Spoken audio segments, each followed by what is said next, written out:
इस वीडियो में हम समझेंगे कुछ जो बड़े चेंजेस हुए हैं एनआईएसएम सीरीज 5A में, मतलब सेबी ने कुछ रूल्स जो है वो बदले हैं, उसकी वजह से हमारे क्वेश्चन कैसे बदल जाएंगे वो समझते हैं। तो दो चीजें हम यहां पर समझेंगे, एक ट्रांजेक्शन चार्ज क्या है और इसमें क्या चेंजेस हुआ है, दूसरा नॉमिनी, पहले 3 थे अब 10 हो गए। Transaction charges, earlier transaction charges were applicable on subscription above और 10,000।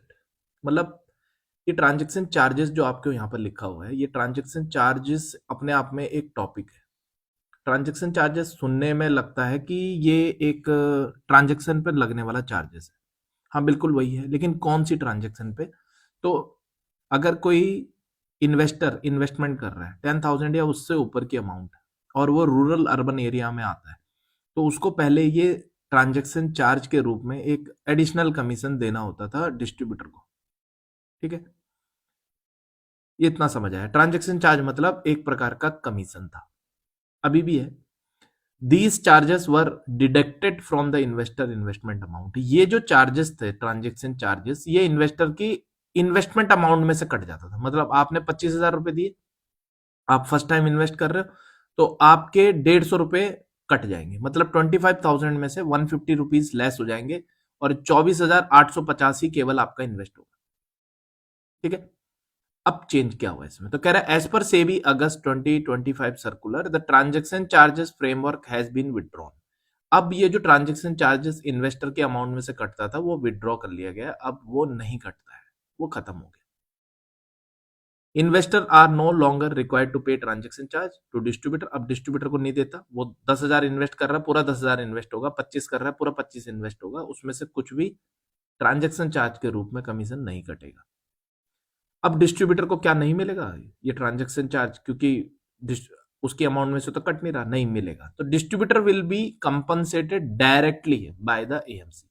अब उसको पहले इन्वेस्टर के अमाउंट में से कटता था, एएमसी पर जाता था, फिर एएमसी उसको देती थी। अब इन्वेस्टर की अमाउंट पूरी इन्वेस्ट हो जाएगी और कमीशन मिलेगा एएमसी के द्वारा, डायरेक्टली कंपनसेट होगा डिस्ट्रीब्यूटर।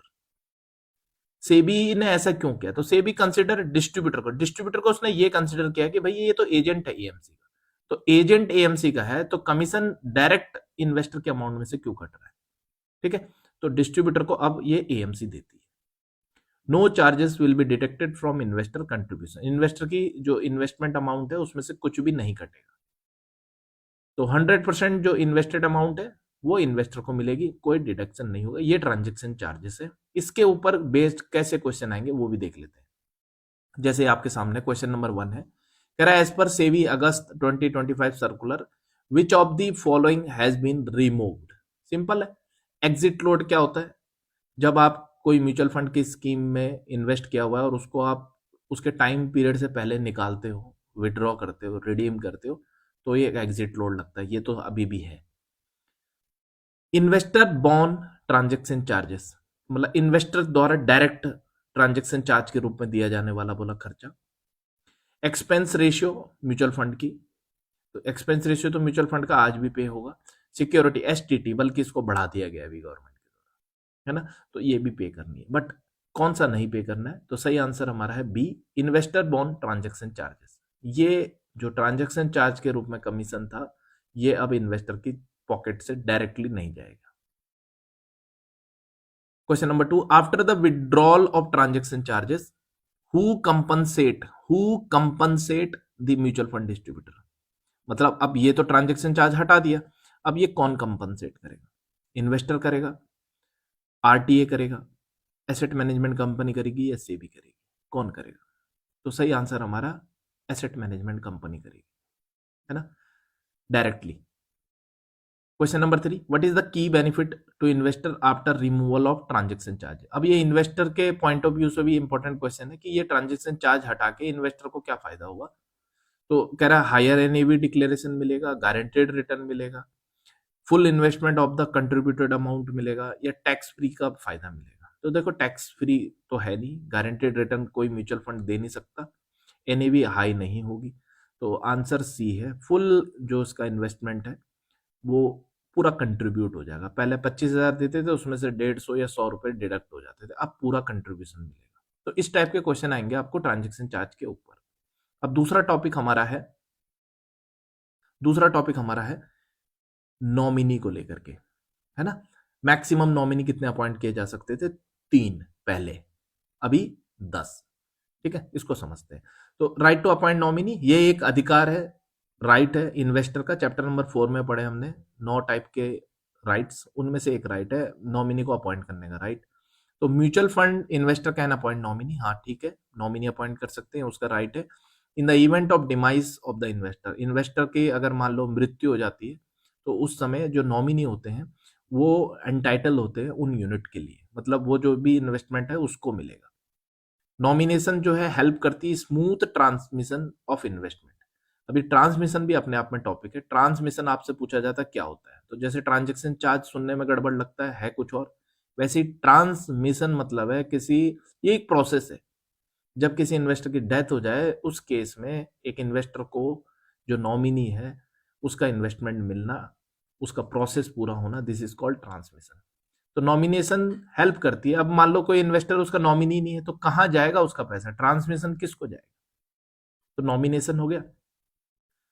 अर्लियर रूल, पहले का रूल क्या था? An investor could appoint a maximum of 3 nominee only. पहले का रूल यह था मैक्सिमम 3 नॉमिनी हो सकते थे। अभी का रूल चेंज हो गया। अब अपडेटेड रूल क्या कहता है? कह रहा है an investor can now appoint up to 10 nominee, अब 10 नॉमिनी हो गया। This is an important regulatory update, मतलब सेबी का जो ये अपडेट है बहुत इंपॉर्टेंट है। ठीक है, समरी देख लेते हैं इसकी। Earlier mutual fund investor could appoint only 3 nominees, now the investor can appoint up to 10 nominees and may specify percentage distribution, मतलब किसको कितना परसेंटेज देना है ये एक जो इन्वेस्टर है वो क्या कहते हैं स्पेसिफाई कर सकता है। इफ नॉट स्पेसिफाइड, अगर स्पेसिफाई नहीं किया तो इक्वल जो है ये मान लिया जाता है, प्रिज्यूम कर लिया जाता है। इसके बेनिफिट क्या हुए? To ensure smooth transmission. अब मान लो एक व्यक्ति है, उसके बेटे हैं, नाती पोते हैं, बेटी भी है, कई सारे लोग हो गए, जवाई, बेटी से ज्यादा जवाई को लाइक करता है एक बंदा। तो अब वो उन सबको अपना जो उसका वेल्थ है वो डिस्ट्रीब्यूट करना चाहता है जब उसकी मृत्यु हो जाए। तो वो अब आसानी हो गई है, नाती के नाम पे 30%, बेटी के नाम पे 20%, जवाई के नाम से 10%, तो वो मैक्सिमम 10 नॉमिनी अब अपॉइंट कर सकता है। तो ये स्मूथ ट्रांसमिशन हो गया, इससे इन्वेस्टमेंट का रिड्यूस हो गया डिस्प्यूट, झगड़ा इसको नहीं मिला उसको क्यों मिला, सबको मिल गया। और इनहेंस हो गया इन्वेस्टर प्रोटेक्शन, है ना। सेबी का मेन रोल क्या है? इन्वेस्टर को प्रोटेक्शन प्रोवाइड करना, तो इसलिए ये 10 नॉमिनी कर लिए गए। कैसे क्वेश्चन आएंगे इसके ऊपर? पहला question, if one of the joint holder, बस खाली इतना लिखा है, अगर एक ज्वाइंट होल्डर बस। तो अब आपको क्वेश्चन एक्चुअल में ये है, यहां से पढ़ के आपको समझ आएगा। तो unit will be transfer to the HUF डिकीज holder, unit will be transferred to the nominee, unit will be continue to be held by surviving joint holder, unit will be transferred to the legal heir of deceased holder। देखो, if one of the joint holder, आपको question में ये समझ में आया कि one joint holder मतलब ये सिंगल होल्डर नहीं था, ज्वाइंट था। अगर ज्वाइंट होल्डर होता है, मान लो हस्बैंड वाइफ है, वाइफ की डेथ हो गई, तो वाइफ के डेथ के केस में फिर वो पैसा जो है वो हस्बैंड के नाम से ट्रांसफर हो जाता है, क्योंकि दोनों ज्वाइंट होल्डर है। ठीक है ना। तो ज्वाइंट होल्डर होगा तो सिंपल आंसर होगा हमारा C, unit will be continue to be held by surviving joint holder. अगर यहां पर लिखा होता ज्वाइंट की जगह सिंगल होल्डर लिखा होता तो वो नॉमिनी को ट्रांसफर हो जाता। ठीक है। Question number 2, in case of death of a single holder, अब इसमें सिंगल वाला आ गया, तो transmission of unit is done in favour of legal year only, nominee, trustee of MC, bank of the investor. तो नॉमिनी को वो transfer होगा, simple, कोई इतना बड़ा इसमें है नहीं, है ना। तो ये कुछ लेटेस्ट अपडेट थे, आपको याद रखना है। आपको क्वेश्चन में आ जाएगा कि कितने मैक्सिमम नॉमिनी बना सकता है, 3, 5, 10, है ना।